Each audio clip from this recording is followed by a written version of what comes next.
A virus is a small piece of code, or it may be a small program.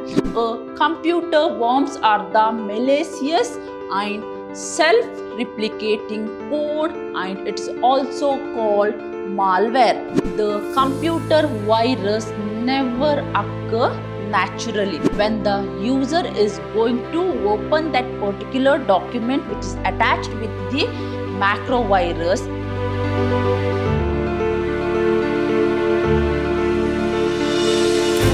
hello to all, a warm welcome to my new session. I am Revati, faculty, Department of Computer Science, Vidyashram, first grade college, Mysore. We are on the 9th session of computer software. In today's session, I'm going to deal with virus. Before going to start today's session, I want to recall the thing what I discussed in my last session. In my last session, I discussed what is computer programming language. Under computer programming language, we studied three different types of computer programming language, that is low level programming language, high level programming language, and middle level programming language. Under low level language, we discussed what is assembly level language and what is machine level language. Under high level programming language, we discussed what is procedural oriented programming language and what is object oriented programming language. But in today's session, I'm going to deal with virus. So, what is virus? Here, a virus is nothing but a program, or here virus is nothing but a computer program, or it is a small piece of code that is loaded onto your computer system without your knowledge and run against your wish. So here a virus is a small piece of code, or it may be a small program that is loaded onto your computer system without your knowledge, and it is going to harm or infect your computer system. So here virus is illegal computer code. I repeat, here virus is illegal computer code that can do such things as it is also possible to alter your program or modify your program or destroy or damage your data. So here a virus is a illegal computer code, and it is responsible, or it is going to harm your program as well as it is going to destroy or modify your data. So the virus can copy itself. That means the virus can replicable or duplicate itself onto a program. So when your computer system or laptop got infected by the virus, then the virus is responsible for replicating itself, and it is going to harm or damage your data. So they can able to spread or damage itself. That means once the virus is infected by your computer system or laptop, then the virus is going to spread and it's going to damage your data. Here, computer virus is a malicious software program loaded onto a user's computer without the user's knowledge and perform malicious action. I repeat, here virus is a malicious program or malicious piece of code, or it is a malicious software program, and that is loaded in your computer system or laptop without your knowledge, and it is going to perform malicious actions like, so here virus is going to infect your computer system. So it is going to harm your data, or it is going to delete, or it is going to modify your data. So here the term computer virus was first formally defined by Fred Cohen in the year 1983. That means the word computer virus was first defined and introduced in the year 1983. So here the virus, that means the computer virus, never occur naturally. That means by nature it is not going to occur naturally. So they are introduced, or they are infected by the people. That means they are induced by the people. Once the virus is created and released, and it is not controlled by the human being, because the virus has got the nature that it is going to replicate itself, and it is going to control the whole computer system. So here, after entering a computer, the virus attaches itself to another program in such a way that the execution of the host program triggers the action of the virus simultaneously. That means once the virus is attaches itself to the another program, that means because of its nature, what is the nature here? It is going to duplicate itself. By duplicating itself, it is going to attach into the another program, and it is going to control the whole host program. So we know that by the nature of virus, it is going to replicate itself. Once it replicated, then it is going to attach itself to the another program in such a way that the execution of the host program triggered the action of the virus simultaneously. That means once your system is got affected by the virus, then the virus is going to control whole computer system and whole laptop. So here the computer virus never occur naturally.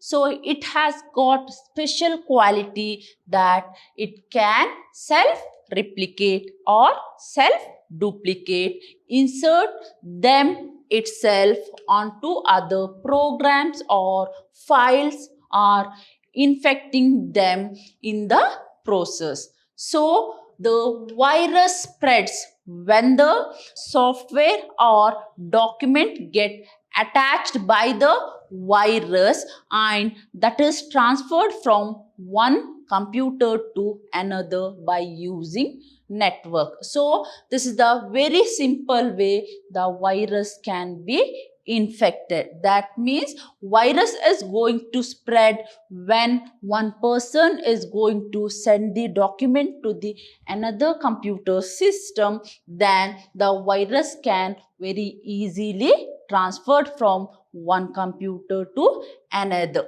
So here the virus can also be transferred.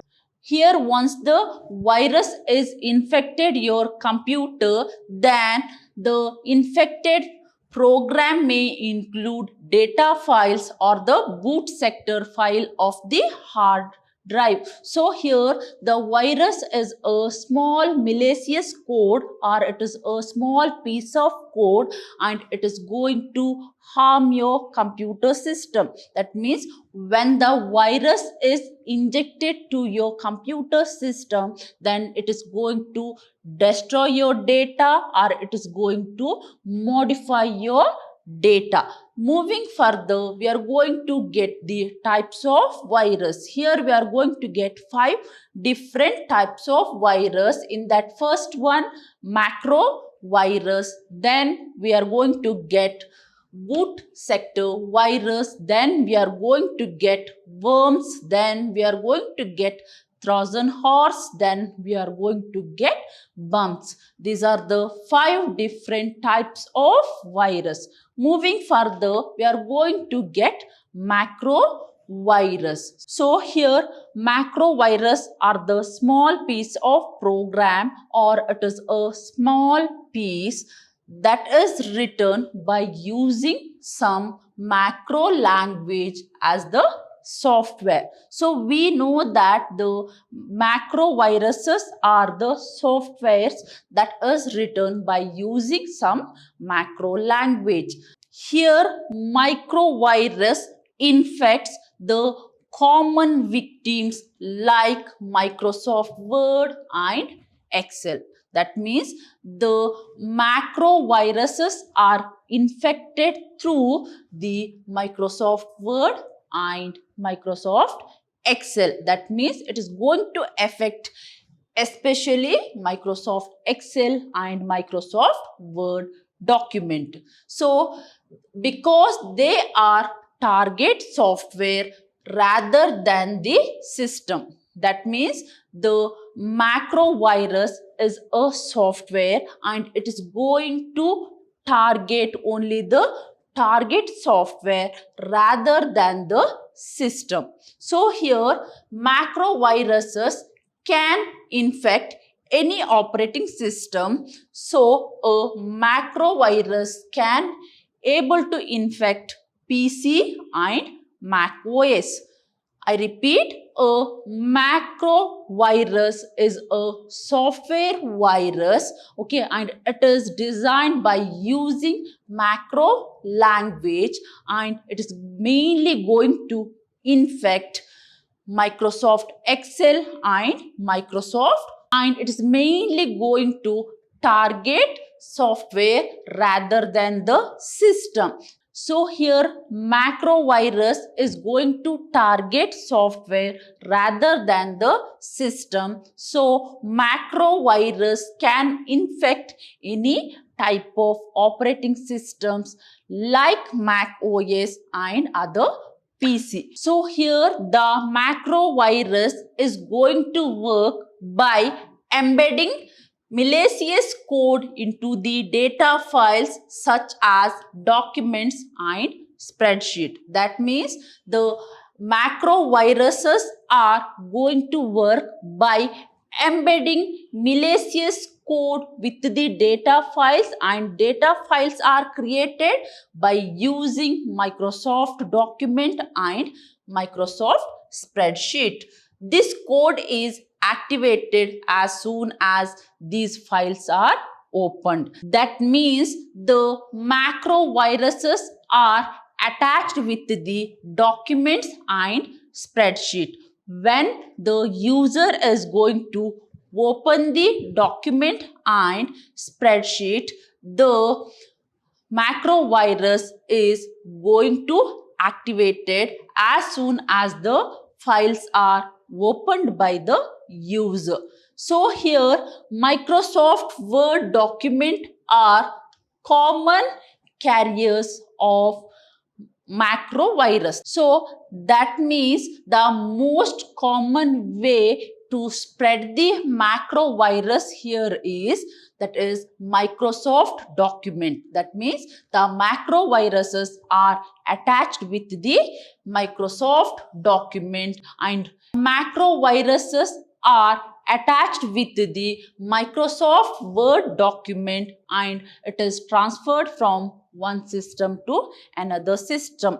When the user going to open that particular Microsoft Word document, that time the macrovirus is going to activate it. So once a virus has infected one document, it typically infects all other similar documents on your computer system. That means once the macrovirus is infected any one of the document which is present in your computer system, then it is going to harm, or then it is going to infect similar kind of document which is present in your computer system. So here macro virus works by embedding malicious data into the data files such as document and spreadsheet. That means here the macro viruses are attached with the Word document and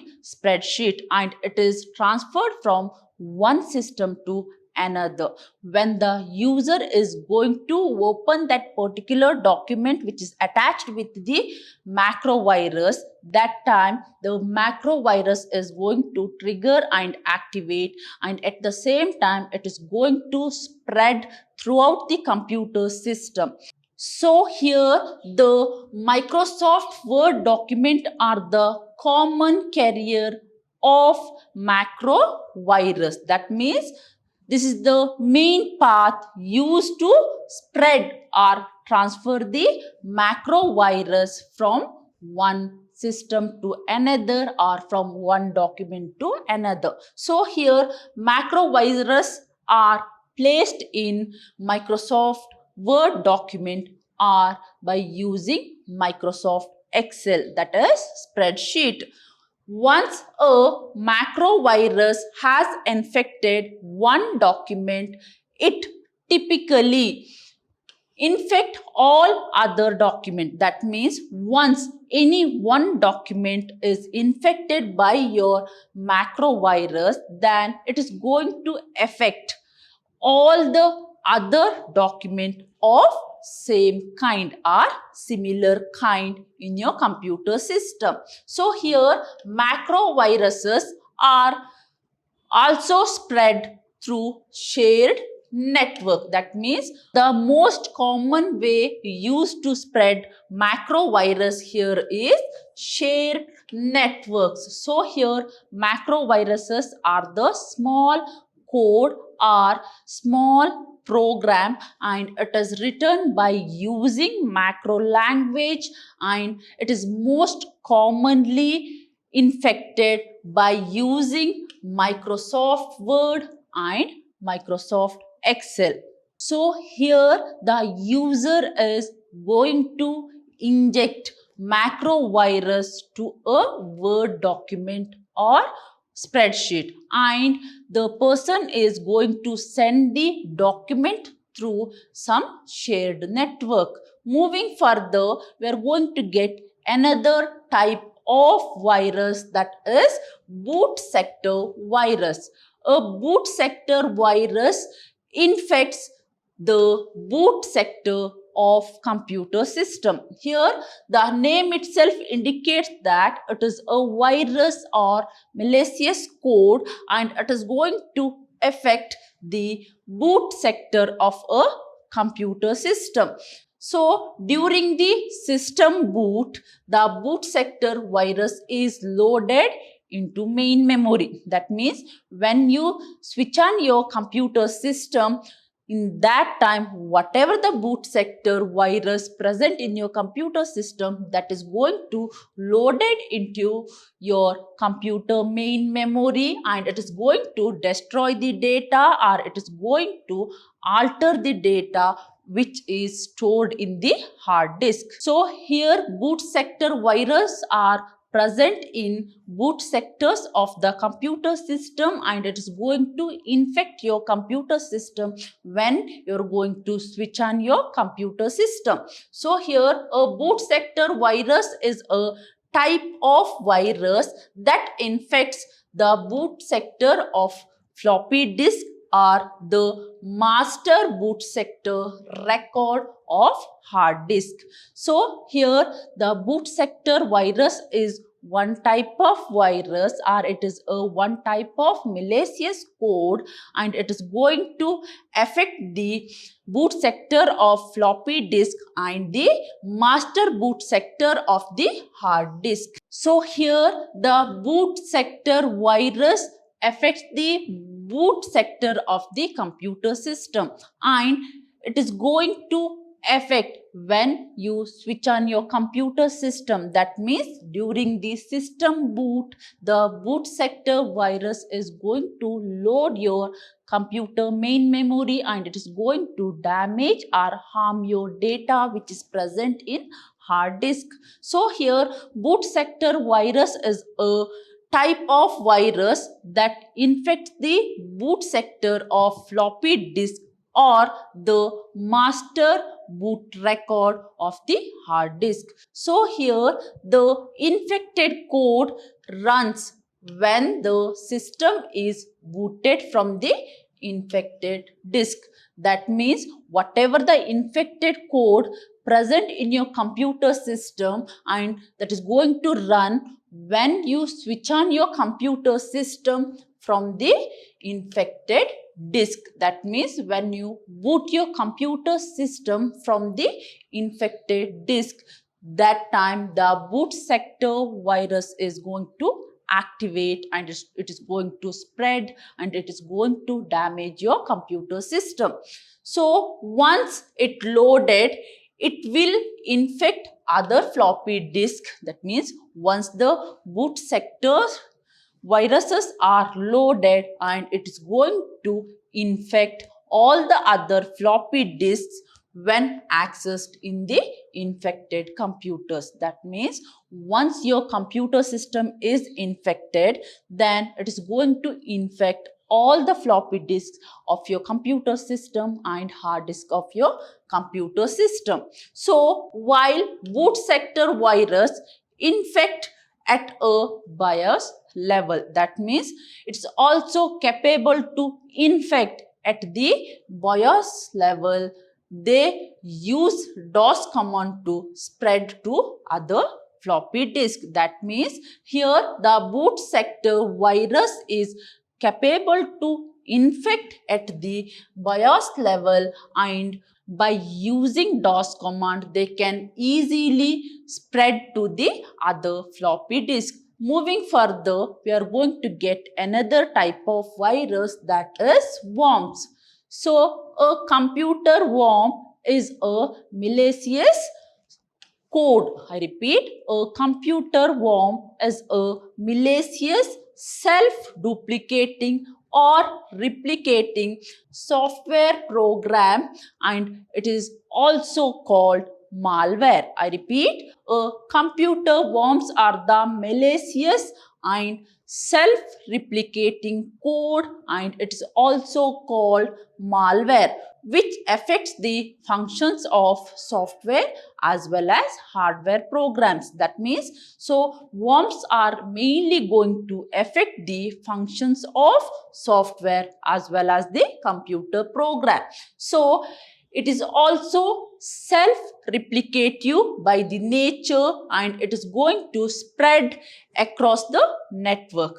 I repeat, once your computer system is infected by the worms and it is going to spread itself because of its nature and it is going to spread across the network. That is the why worms are most oftenly referred as virus. I repeat. So here the worms are also called virus because of its nature, because it is self-replicating and it can also spread across the network. So here worms do not alter the files but reside in active memory.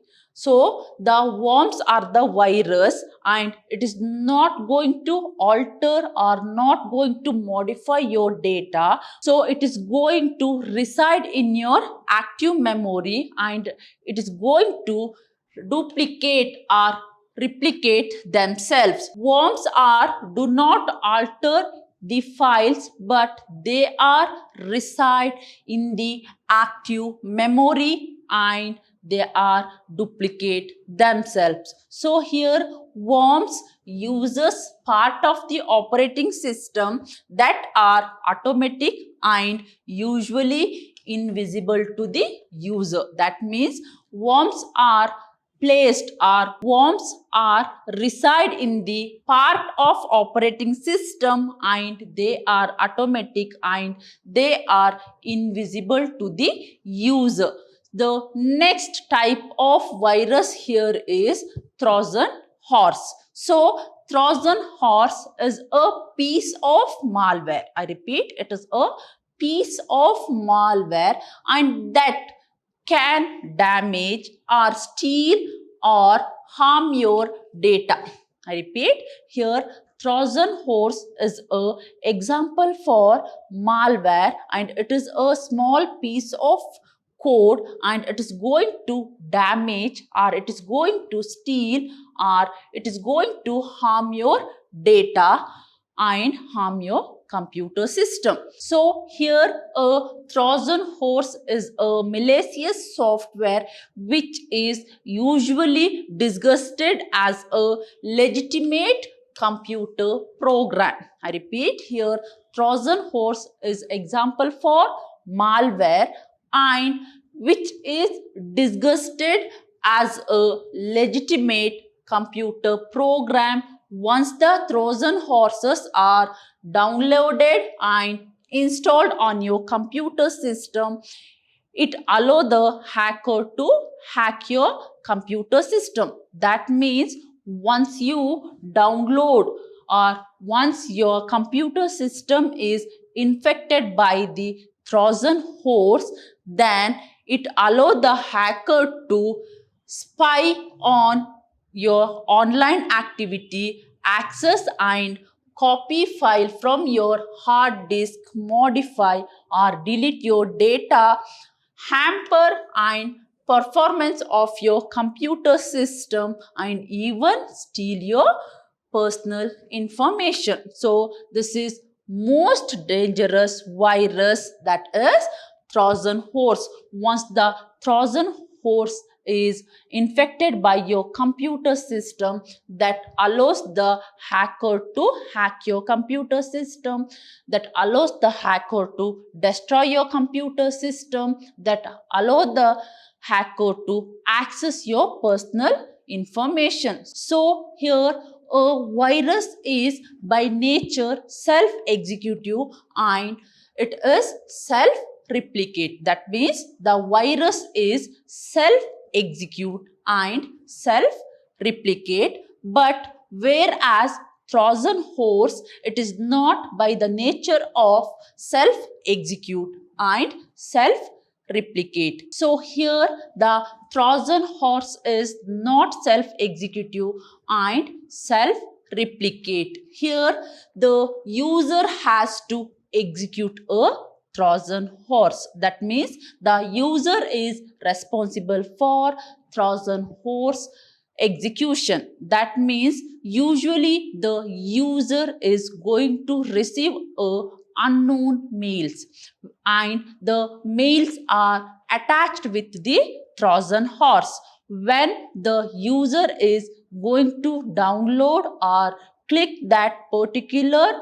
email ID, that time the Trojan horse virus is going to download your computer system and it is going to installed in your computer system. So here Trojan act as standalone tool for the attacker. That means the attacker is going to find particular victim and the attacker is going to send some particular document or mail to the victim, and when the victim is going to open or download that particular data or email, that time the Trojan horse is going to download and it is installed in your computer system. So the Trojan horse act as standalone tool for the attacker and the victim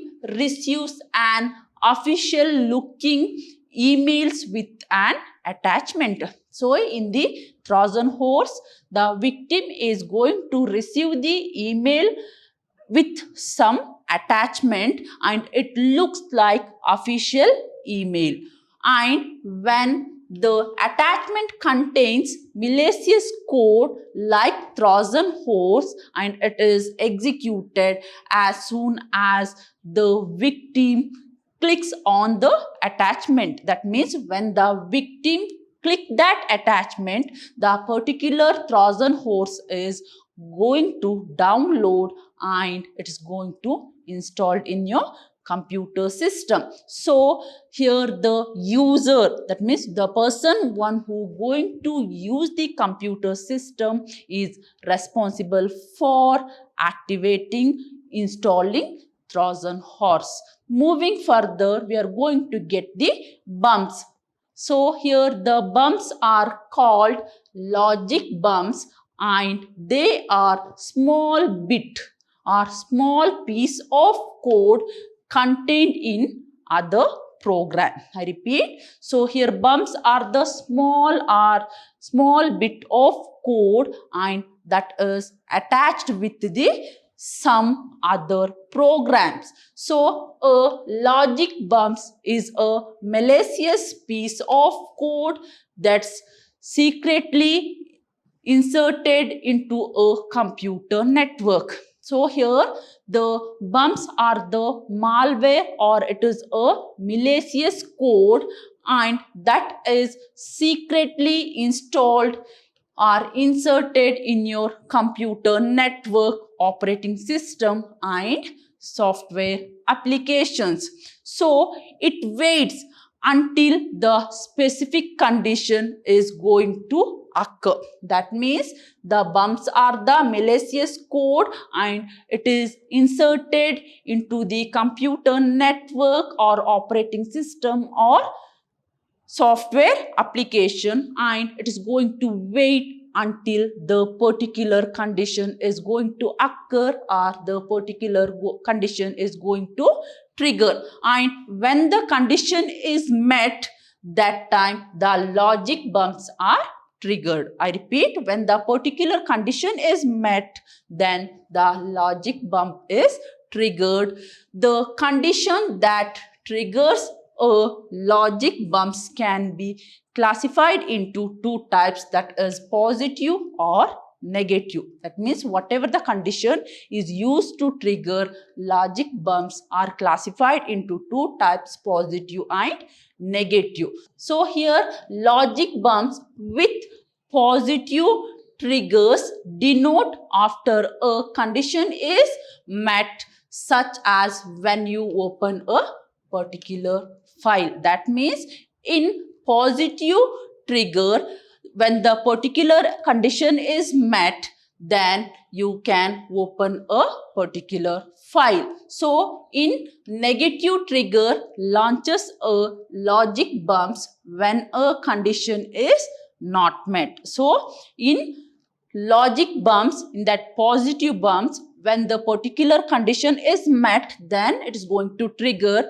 But whereas in negative logic bumps, then the negative trigger launches a logic bump when a condition is not met, such as when the bump is not deactivated in time. So here logic bumps is also called code bumps or cyber bumps. I repeat, there are certain times the logic bumps is also called code bumps and cyber bumps. So moving further, how does computer affect your computer system? That means how the computers are affected by the virus. That means by downloading files from the internet, your computer system may get infected by the virus, or during the removal of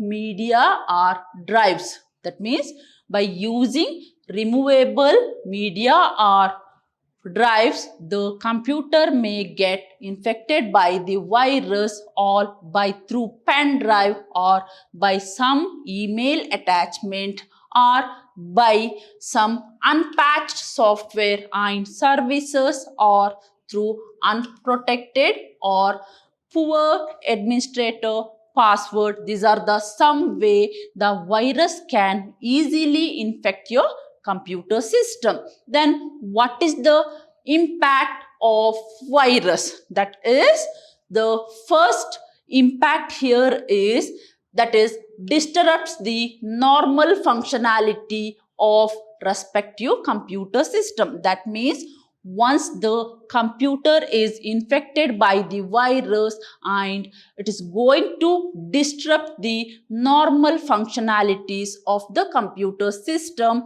It is going to disrupt the system network use. It allow the modifies configuration settings of the network. That means once the system is get infected by the virus, that modifies the configuration of the system, and it is going to disrupt the data, and it is going to disrupt the computer network resource, and it is going to disturb the confidentiality of the data. So these are the some of the impact of virus.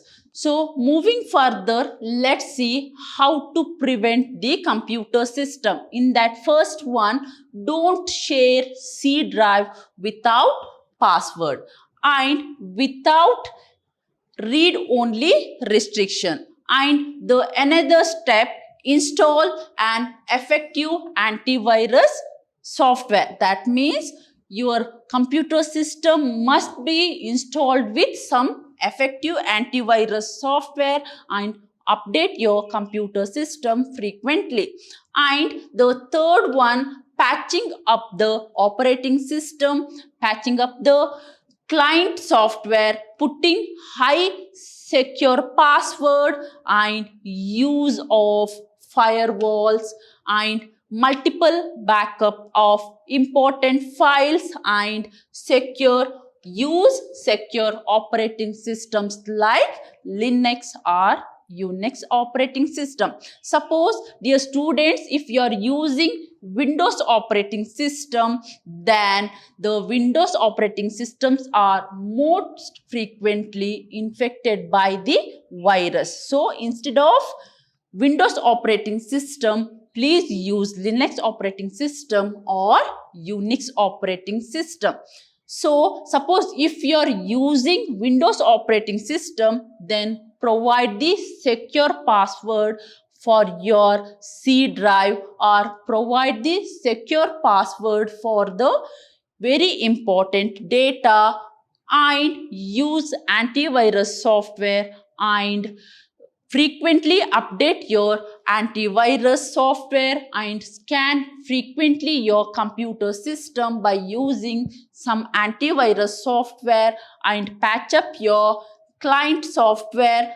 Then use secure firewalls. So these are the some way you can prevent your data from the virus attack. Then the most commonly used some of the antivirus softwares are McAfee Antivirus, Avasta, Kaspersky, then Avira, Quick Heal Antivirus. So in today's session, we studied what is virus and the types of virus, and how to prevent your computer system by the virus. So in my next session, I'm going to deal with introduction to computer network. So thank you for watching my session. Let's meet in the next session. Until then, take care. Thank you.